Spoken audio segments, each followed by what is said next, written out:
Hello and welcome to the latest EnvCast episode. EnvCast is a Society for the Environment podcast, bringing you environmental professionals in conversation each month. Each episode is designed to provide insight into the life of registered environmental professionals, featuring experts from across a wide range of sectors and disciplines. We explore what they do, why they do it, how they got to where they are now, and their future ambitions. Each guest has verified their environmental credentials by achieving Chartered Environmentalist, Registered Environmental Practitioner, or Registered Environmental Technician registration.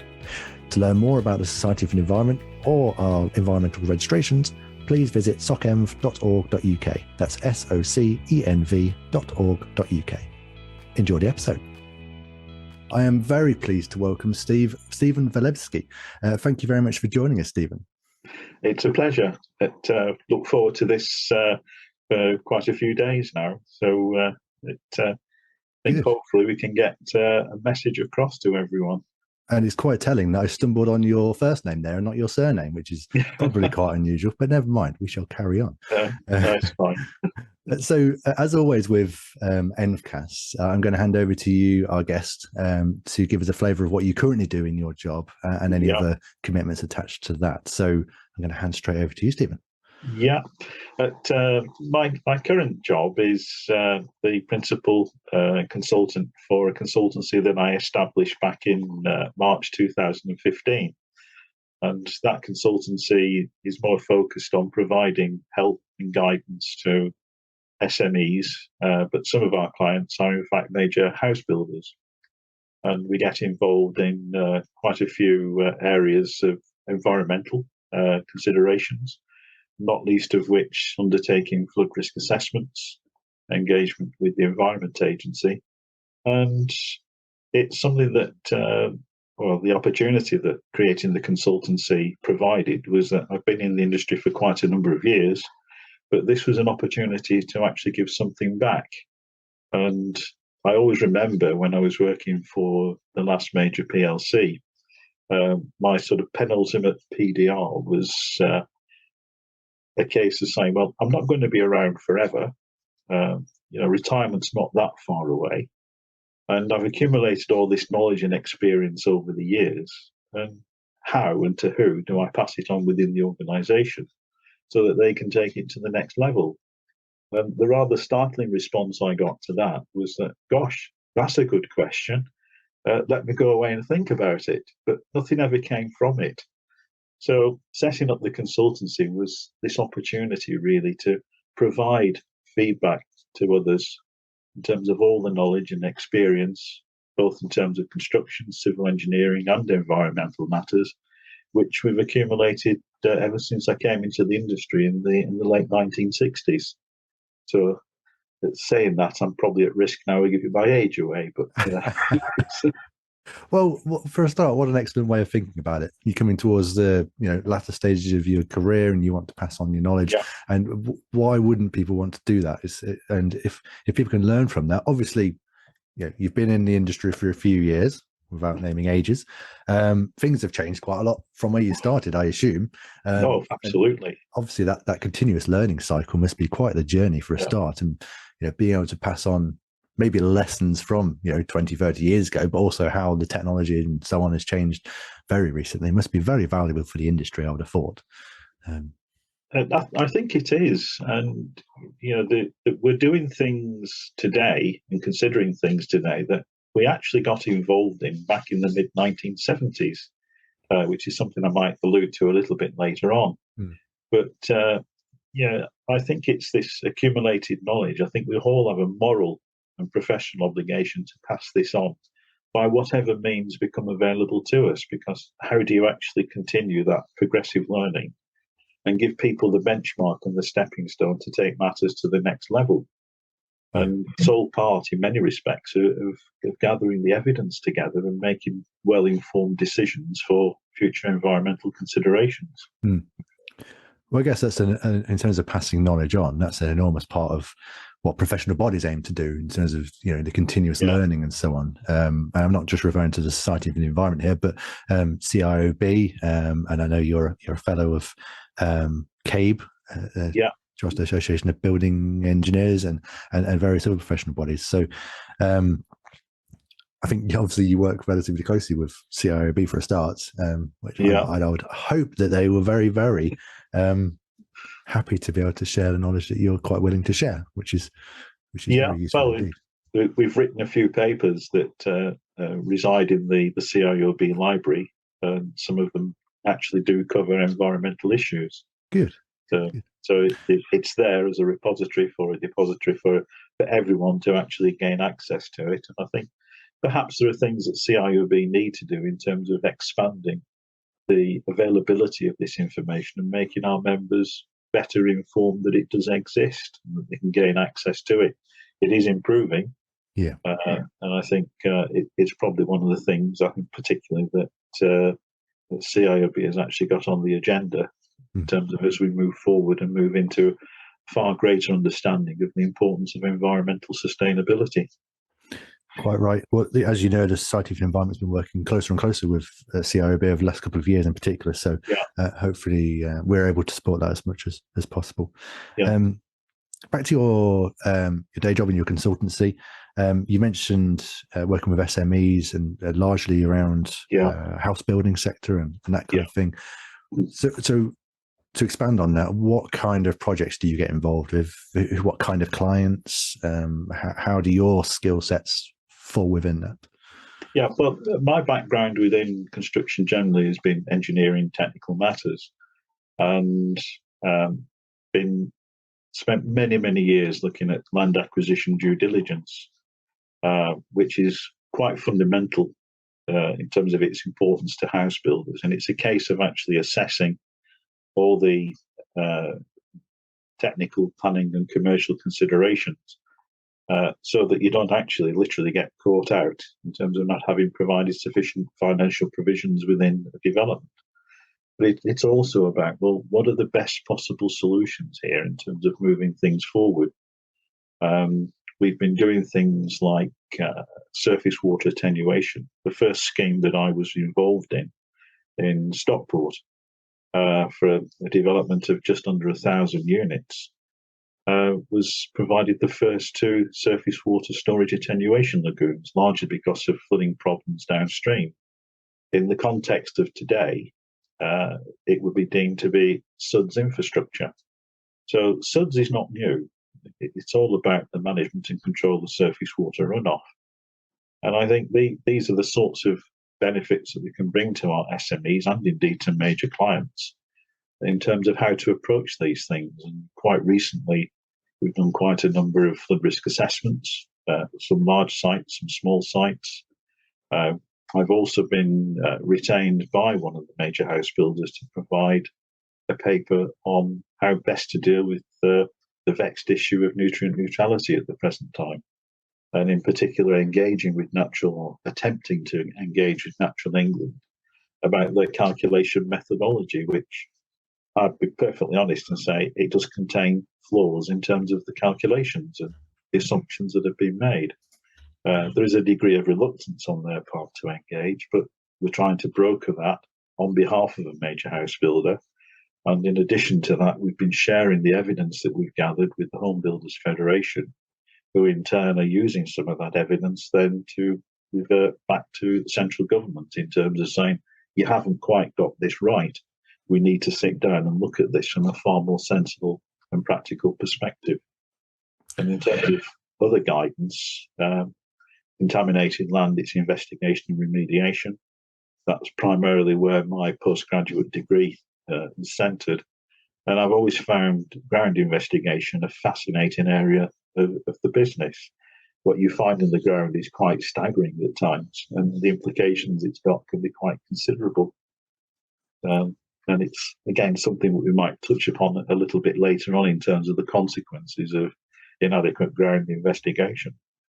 But these are the top areas that we provide advice to our clients. Right, fair enough. Yeah. In terms of, touching on a couple of those things, for someone with a lack of knowledge like myself, in terms of a ground investigation, what does that look like practically? How do you go about doing that? It's quite literally, it's a an iterative process. It really starts with things like gathering information as a desk study, using that information to really plan and determine what sort of physical intrusion in terms of excavations, boreholes that you actually need to do to determine the characteristics of the site.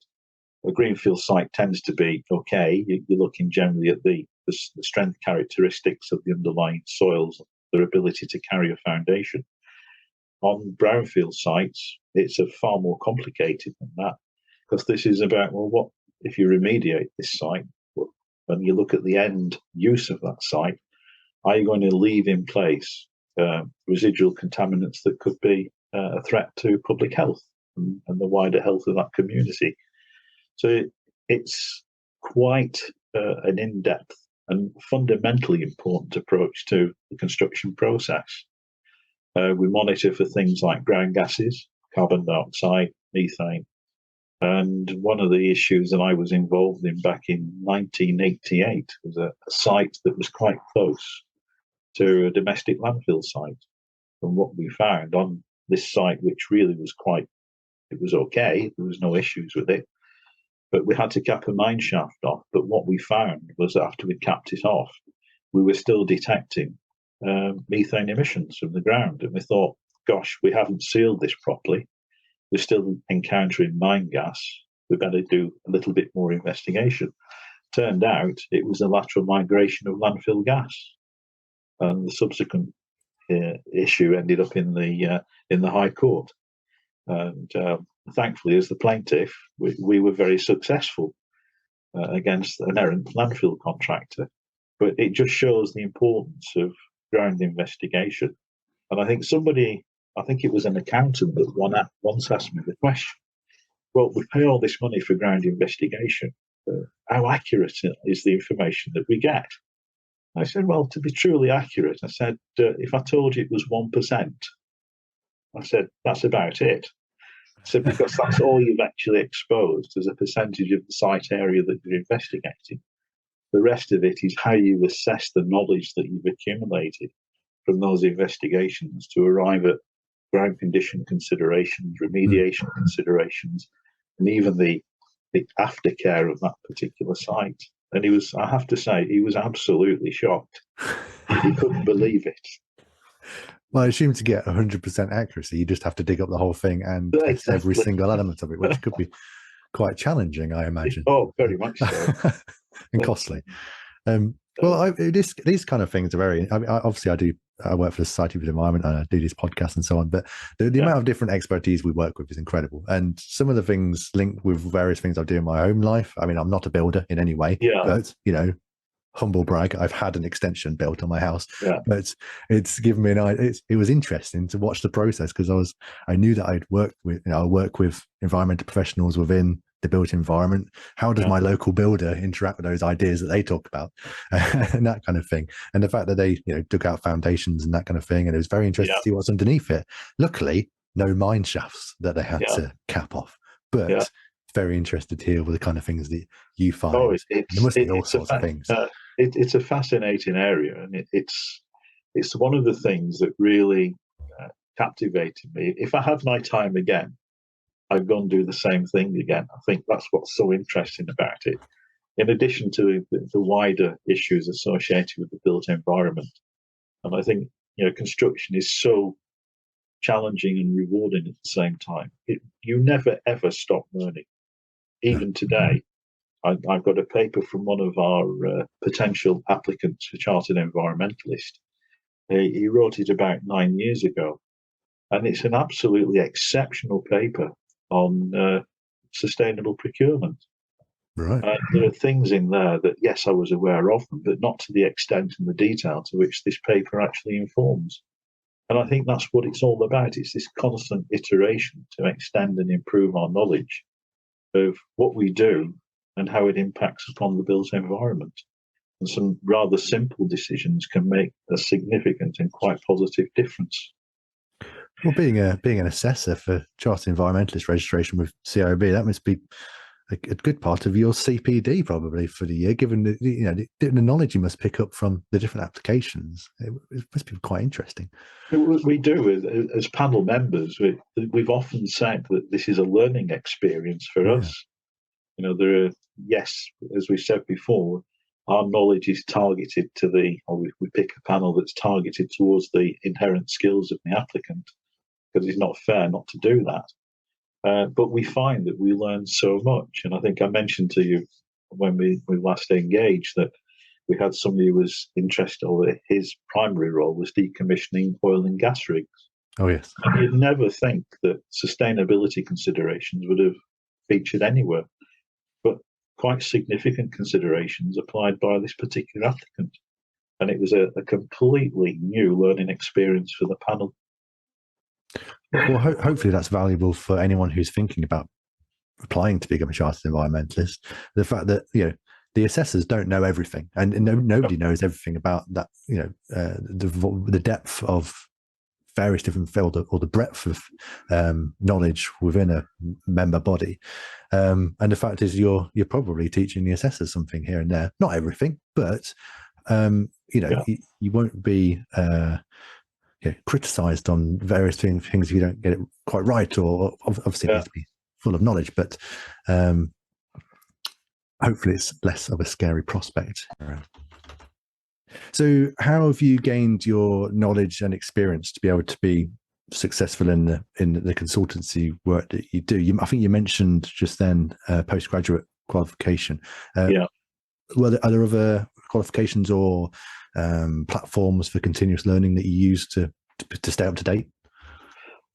I think a lot of it is you derive a lot of learning from engagement, and I suppose I've been very fortunate to actually be in a position to have been one of the two senior consultants retained by the Home Builders Federation for a good number of years, in addition to working with senior government officials on aspects of the building regulations, and with the Cabinet Office on remediation licensing, which again was an interesting thing in its own right. But these really do give you the pointers in terms of you get to feel where government policy is taking you. And it's a prompt for you to actually think, well, if government's going down that particular route, we really do need to start to think about, well, what are the implications, the ramifications for UK construction? And how do we understand what those implications are and communicate that to the rest of the industry? And CIOB is becoming very, very good at picking up on the issues, largely because of its engagement policy with central government, and how it in turn then refines the intelligence it receives and how it informs its members. And essentially, we're an extension of that. We can see through the Environment Act in particular what the government strategy is towards environmental sustainability and the four strands that it actually embraces. Perhaps one of the more important ones being biodiversity offsetting, fundamentally important. And of course, biodiversity is a key component of construction. What we do, how we do it, what we leave behind, the legacy in terms of the biodiversity considerations on a site. So this is where you get the direction. And I think it's up to us as professionals to interpret these messages that are coming, to look at the wider environmental issues and say, well, how do we bring positive influence to bear? How can we influence government to think about prospective changes to the building regulations so that we have let's say, a level playing field for all participants in construction, and that there are no opportunities to game the system? Well, there's quite a lot of stakeholders involved in those kind of decisions, I imagine. And I imagine it must take quite a lot of consultation to be able to get those kind of things in place. But in terms of your role within that, how well, for a start, when you're working with people like the Environment Agency and that kind of thing, how do you get involved in that kind of thing as a consultant with your own business and that kind of thing? Yeah. How do you get onto the table or write papers for them or anything like that? It's usually a case of clients will come to us and say, well, we're looking at the development in this particular area. we think we might need a flood risk assessment. Can you do it for us? And I'll say, well, yes, we can. But I think in terms of being honest with the client, if they're trying to fly a kite, in terms of looking at a development which is really part and parcel of let's say, a floodplain, you've got to be honest and turn around and say, unless you can get the Environment Agency to change its mind about the flood risk setting of that particular site, you're just throwing your money away. There are others out there that will say, "I'll leave it with us. We'll see what we can do for you." But at the end of the day, what you have to do is be honest. And if it's worthwhile doing the work on behalf of the client, then you really do have to get amongst the detail. You have to start to think about historic flooding events, the hydraulic criteria for watercourses, modelling of watercourses. And that takes me back to my early days of when I first joined the industry. I'd not been in it for too long. And one of the things that I was exposed to as part of the CIOB learning was in final part one, one of the subject areas was materials and environmental science. So I was studying environmental science from a construction perspective way back in 1974. And 4 years later, we're into things like surface water attenuation, but within that gap had a limited involvement in terms of the flood risk, the flood risk assessments that were done at the time.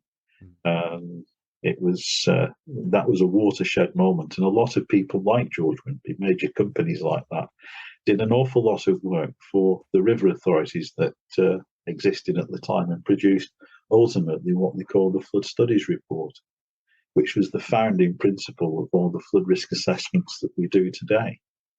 And as an extension of that, I've actually been sort of seconded to spend some time on behalf of the house building industry to work alongside people like H.R. Wallingford, who provided or conceived the Wallingford design procedure for surface water sewers. So it's a complete bagatelle of issues in construction. Yeah, and I guess the opportunities that you've been presented with, I suppose, have you essentially said yes to lots of things instead of shying away from supporting government departments in building new guidance and that kind of thing? Have you proactively wanted to get involved in that and kind of said, yes, let's sit on that and I can learn from it myself and hopefully contribute it in some way? Yeah, I've done that. I've appeared at 2 or 3 environmental committees in Westminster, particularly when it comes to development and flood risk. Flood risk is very much high on the government's agenda and will continue to be so for a good number of years. It is one of the key areas that has quite an impact on construction generally. But yes, you learn from these things. You learn the perspective of others, and you learn to respect the position of other bodies and organisations, which in turn can actually modify your own thinking in terms of saying, well, to be honest, they're right. We have to start to think about these things. And as an example, one of the things from a personal point of view, I said, well, here we are. We talk a lot about rainfall intensity, flood risk, but nobody's actually said, well, isn't it time that we actually sat down and thought about how we design surface water sewers? We are relying on designs for surface water sewers that really had their origins in the early 1920s. And we've moved forward since then. We should be a little bit more circumspect about these things, a little bit more realistic in terms of saying, well, if we have to do it, if we've got climatic change that demands that we look at these things, then it's about time that we started to think about them. And that's where you try, through the engagement that you have with government, to bring about a degree of influence.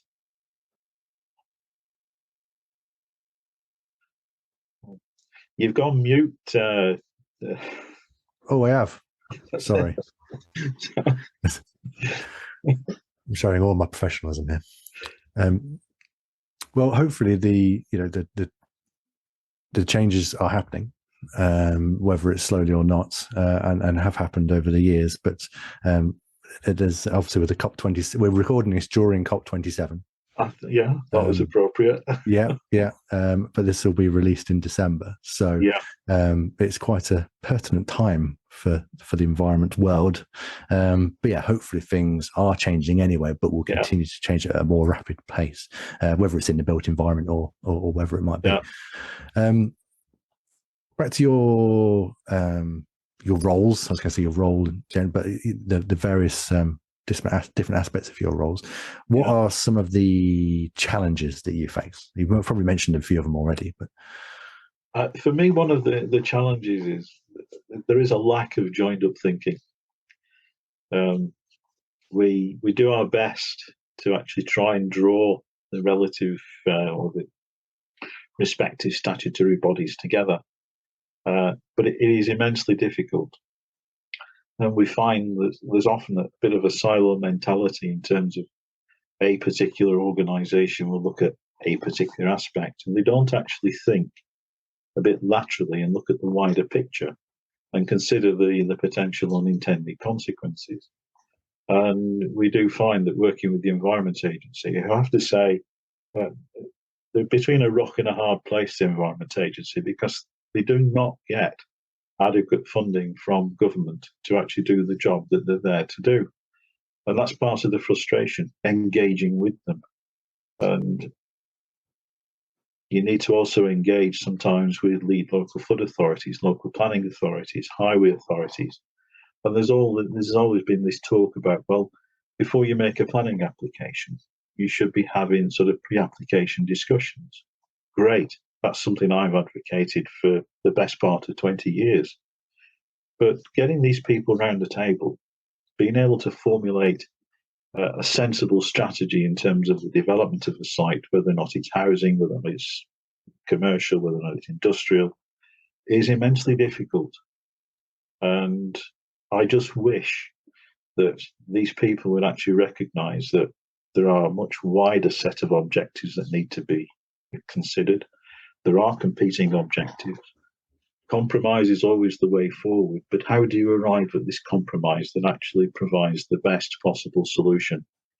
And that's where the frustration is. That's where client money gets spent in terms of an awful lot of time, abortive time, when quite clearly you get round the table at day one, you look at the proposal, you decide what needs to be done, what can be done, and it goes beyond just what you do in the ground. It then starts to think about, well, what do you do from let's say, the building perspective, about the environmental credentials of the building that you're proposing.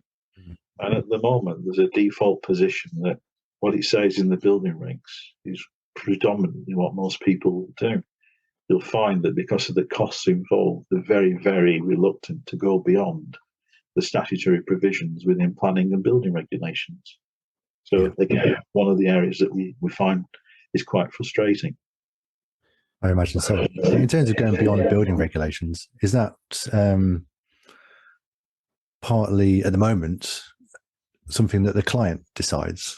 You know, I want a higher spec on environmental considerations in whatever way it might be, insulation or the groundworks or whatever. Is that a lot to do with what the client wants rather than how the builders, what their opinions are on it? Yeah, you always have to respect what the client's wishes and demands are.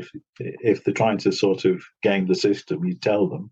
Yes. Or I'd like to think most consultants would actually tell them. But you can point out to them areas where there could be a potential win-win. Mm. One of the simple ones, again, we've been talking about it for a good number of years, and that is in terms of water use. Why don't we have water use labelling on our appliances just as we have for electricity usage, energy usage? It's such a simple, low-cost, nil-cost, I would suggest, approach that can bring enormous benefits to any number of potential clients. Yeah. And these are the areas that I think we can make a difference. But there's a reluctance on the part of the water companies to actually go down that route. You know, we've honoured them for a good number of years in terms of saying, well, if you want to change the attitude of people towards water use, why don't you start with compulsory metering as a starter, and also compulsory water use labelling? Doesn't cost a great deal, but there is this reluctance that you're up against all the time.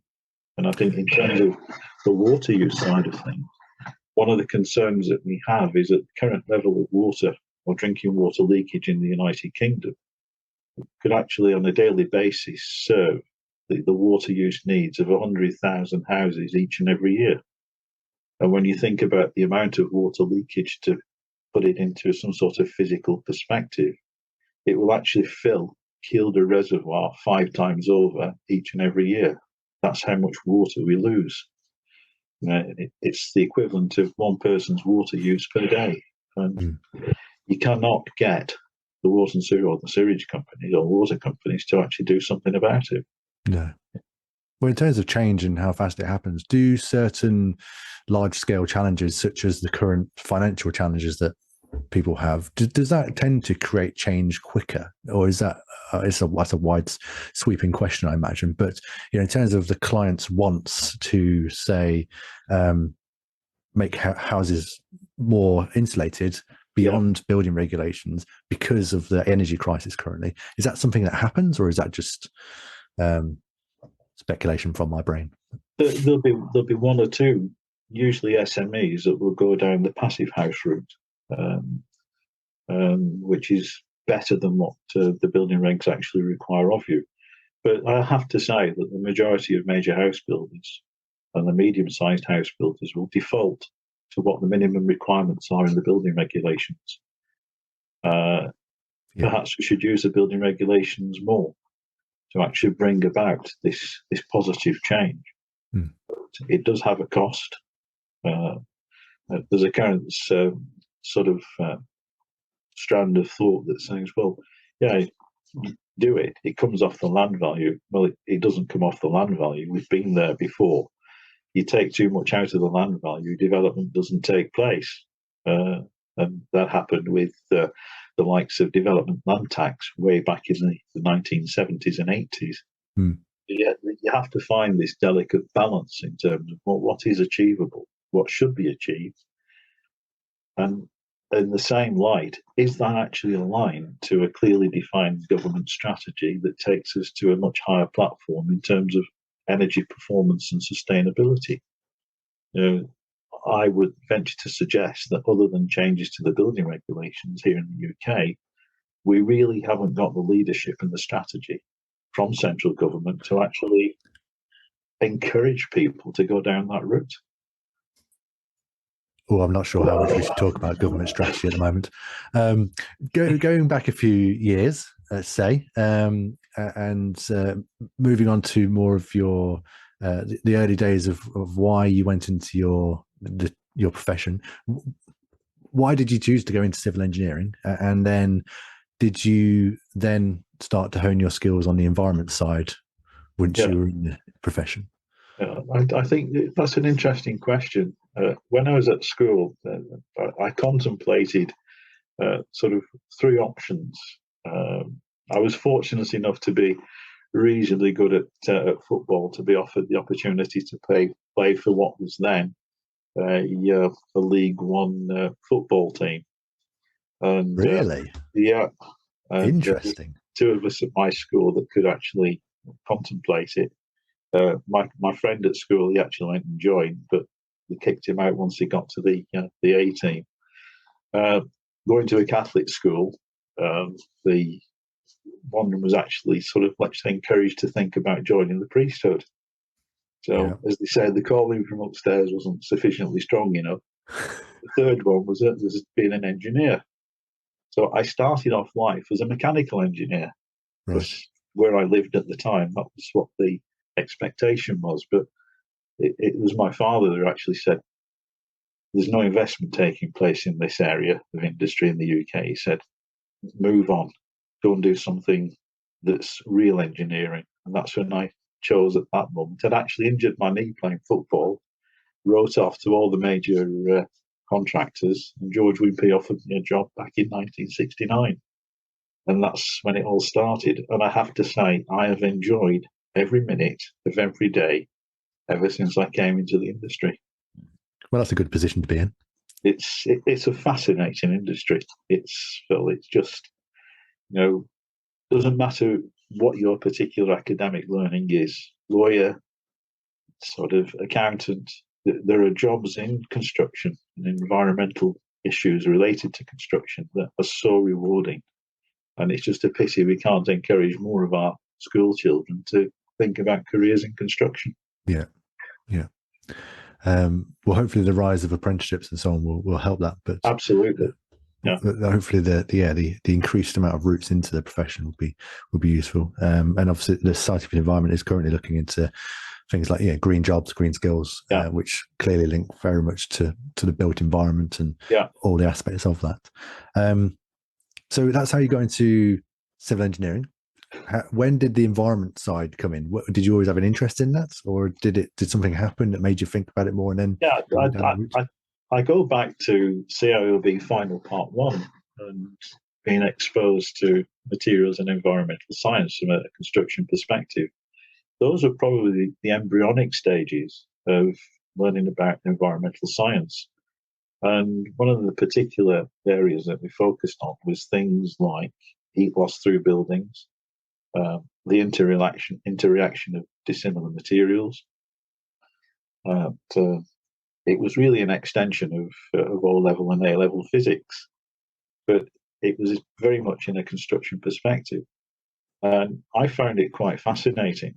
And then as the years went by to about the mid-1970s, when we started to look at what was actually happening from a surface water point of view, and we started to develop things like surface water attenuation, again as a first on that particular site in Stockport. That was the next stage. We have the flood studies report, which was an integral part of things like that.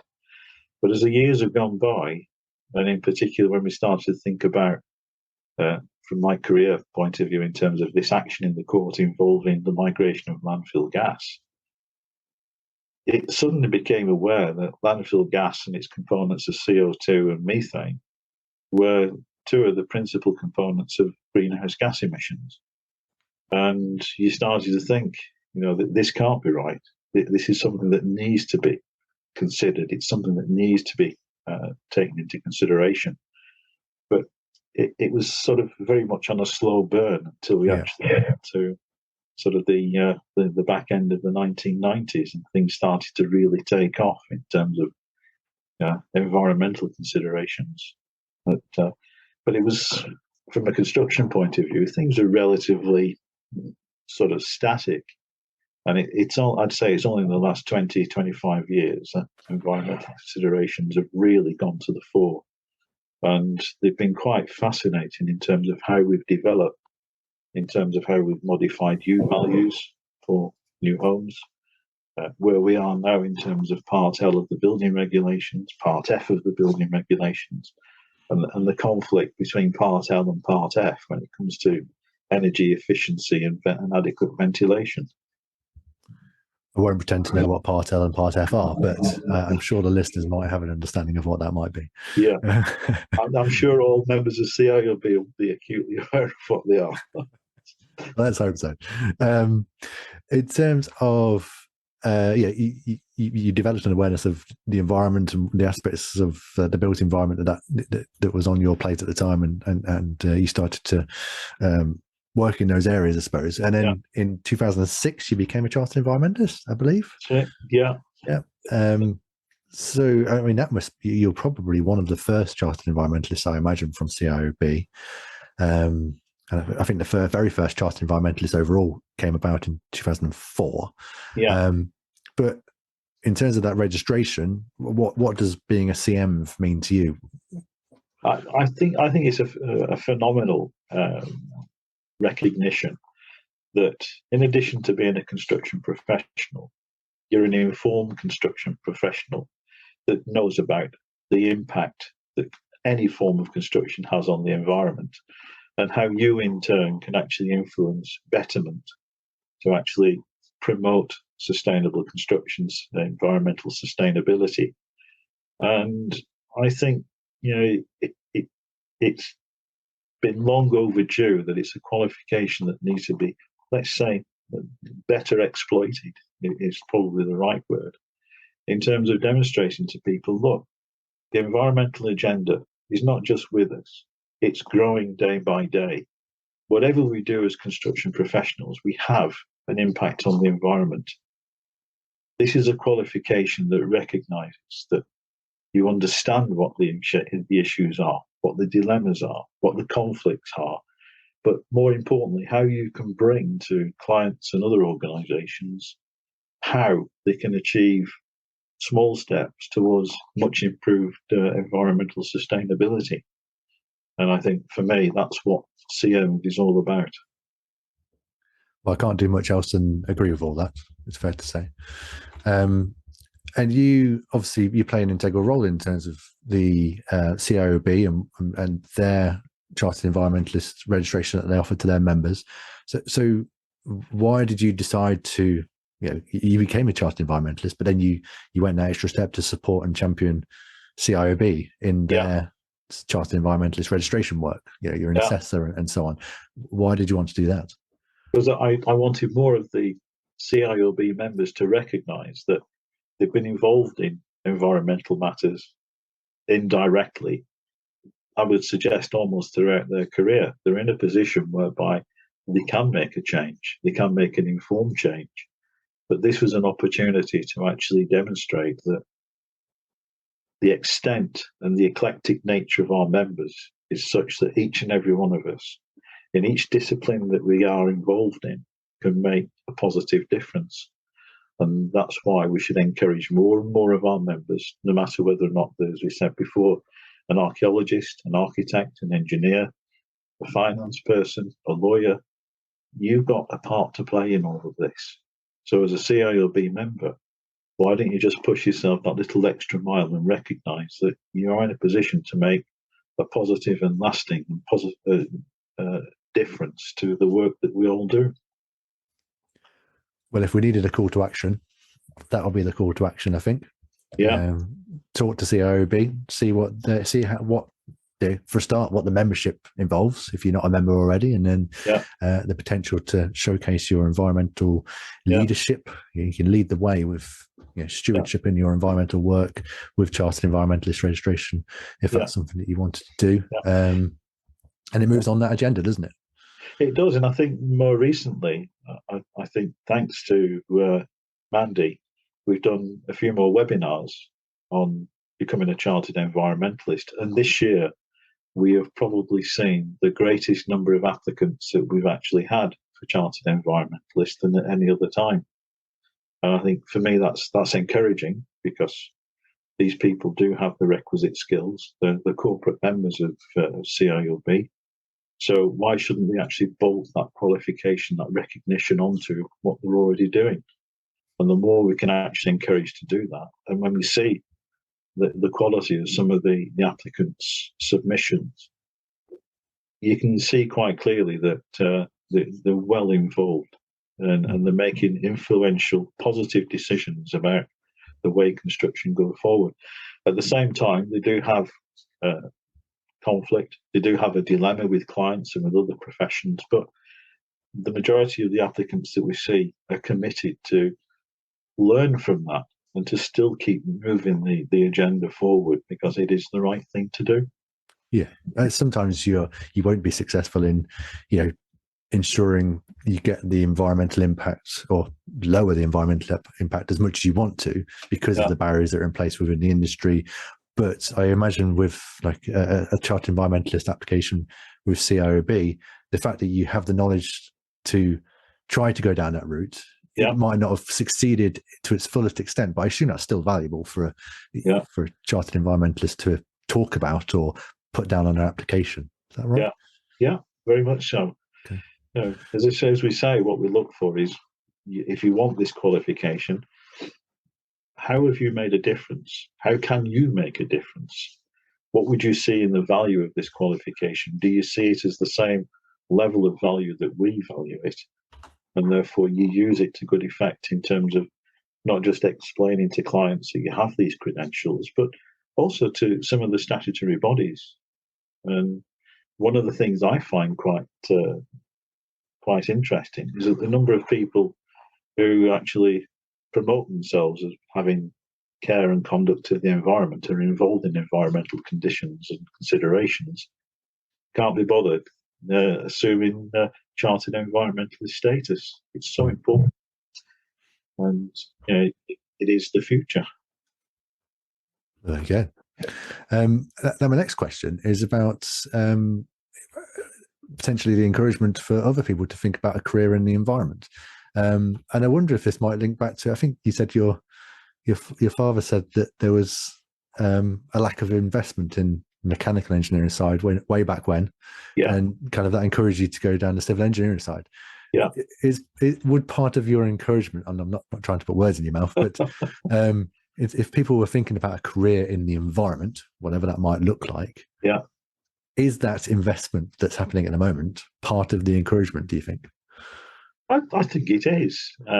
If you look at ground related issues in terms of civil engineering per se, if you think about what we do in civil engineering,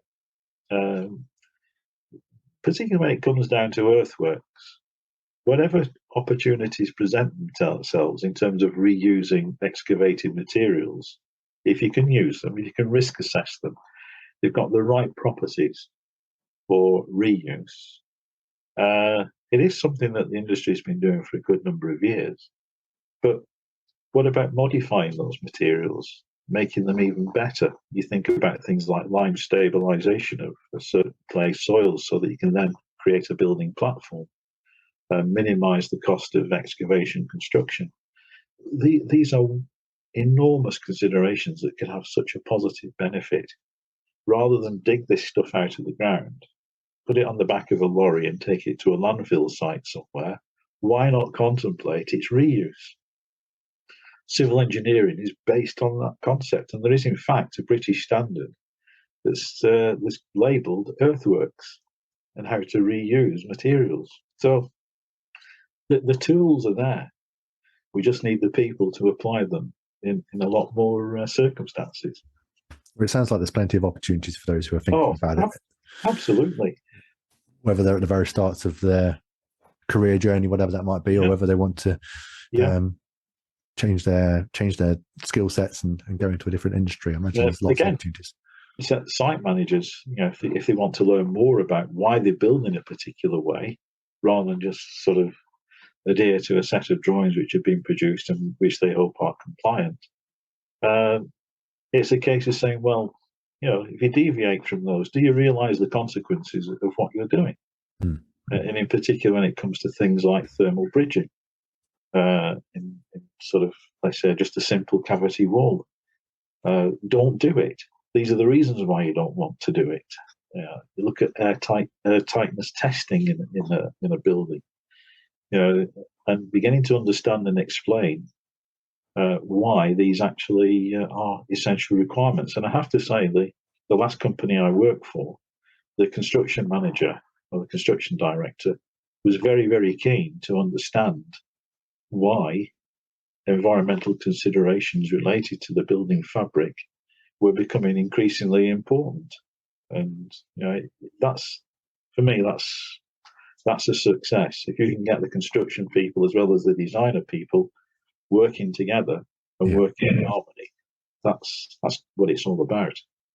Yeah, and if you can get that across the board as a standard thing that happens, it can only be a positive thing, surely. Yeah, absolutely. Okay, last couple of questions. First one, what's next for you? I know that's quite broad. Do you have any particular plans going forwards that are particularly of interest to yourself at the moment? I have a personal objective, and I have this desire to actually write, whether or not it's a paper or a short book, on construction and environmental construction and sustainability, and the impact that it actually has on the environment, but more importantly, how others can actually start to begin to appreciate it. It is something I've had at the back of my mind for a good number of years. It's finding the time and the commitment to do it. But I think in the here and now, while I'm still fit and healthy enough to be able to give clients a steer in the appropriate direction. I think most definitely that's what I'd like to do. I'd actually like to write a much more detailed paper on the issues surrounding nutrient neutrality. I'm part way there, having done it for a major house builder here in the UK. If I had their consent to actually sort of redraft it and present it as a formalised public paper, then I think potentially that could have benefits, and it might actually encourage Natural England to come to the table and start to think and discuss in a frank way how they're approaching nutrient neutrality, because it's not right at the moment. Right. Well, we'll have to keep an eye on the resources available on the CIOB website then, see if it pops up. And the book will be available in your local Waterstones soon. Yes. Other bookstops are available. But my last question, which is a question we ask all of our podcast guests, is if you're able to influence world leaders for a day, and given it is COP27 fortnight, not that it has to be environment related, but what would be the first thing you would consider talking about? I think for me, it is a global problem. So push the geopolitics to one side. Come to a worldwide strategy. Define that strategy linked to what each individual country is capable of doing within its economic framework, and actually be far more positive and provide leadership. And there are many people I agree with in terms of saying, you go to these meetings, you fly there, you talk about it, but you don't do anything about it. And it's the doing that has to be the way forward. And I think as much as it's hurting the UK economy here in terms of the pursuit towards renewables, electric vehicle charging, it's the right thing to actually be doing. But likewise, I think we need a much more balanced energy policy.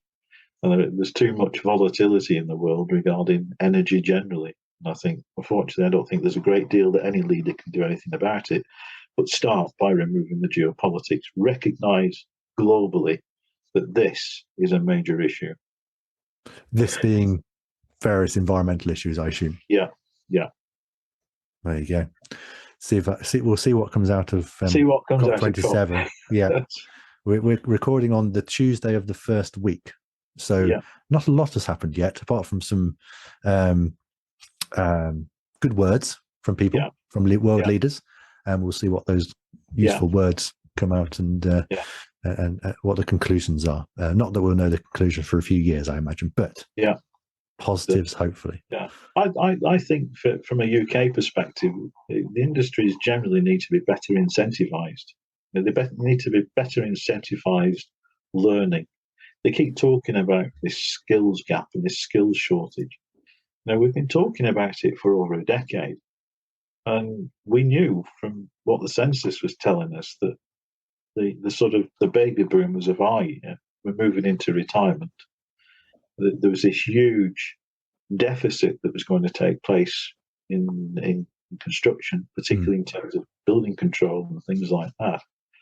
But we've done absolutely nothing to address the balance. We haven't incentivized anyone to say, well, you train these people, well, let's straight off the top of my head, let's have a sort of a corporation tax reduction to pay for it, providing it's a bona fide training mechanism.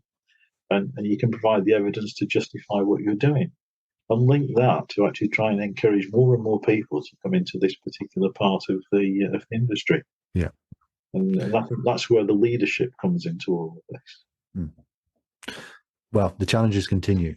But in terms of our EnvCast today, I think we'll leave it at that note. So thank you very much, Stephen, for your time today. Pleasure. Thank you for joining us. Absolute pleasure. It's been fantastic speaking to you today. I'm going to point people towards a blog that Stephen wrote, and it's on the CIOB website. So we'll link to that in the description of whatever platform you are listening to this on. If you wanted to search for it on the CIOB website, it's called "Why Is It So Important for CIOB Members and Fellows to Become Chartered Environmentalists?" So something that's very close to Stephen's heart, something that's very close to the Society for the Environment's heart, it's fair to say. And next month, we hope to delve into the world of agricultural engineering. So I look forward to speaking to you again then in terms of our audience. But Stephen, I hope to speak to you again soon elsewhere. Yeah, I look forward to it, Phil. Thanks for the opportunity. No problem at all. Thank you for listening to today's EnvCast episode. If you'd like to hear more about the Chartered Environmentalist, Registered Environmental Practitioner, or Registered Environmental Technician registrations, please look at our resources available at socenv.org.uk. Alternatively, visit our YouTube channel where you can find a variety of environmental webinar series, registration guides, and various insights from registrants themselves. Just search for Society for the Environment on YouTube. To keep up to date with what's going on at the Society for the Environment, you can also follow us on Twitter and Instagram via @SocEnv_HQ and via LinkedIn by searching for Society for the Environment with SocEnv in the brackets. We will release a new EnvCast episode on the first Wednesday of each month. So if you're interested in future podcasts, please do subscribe.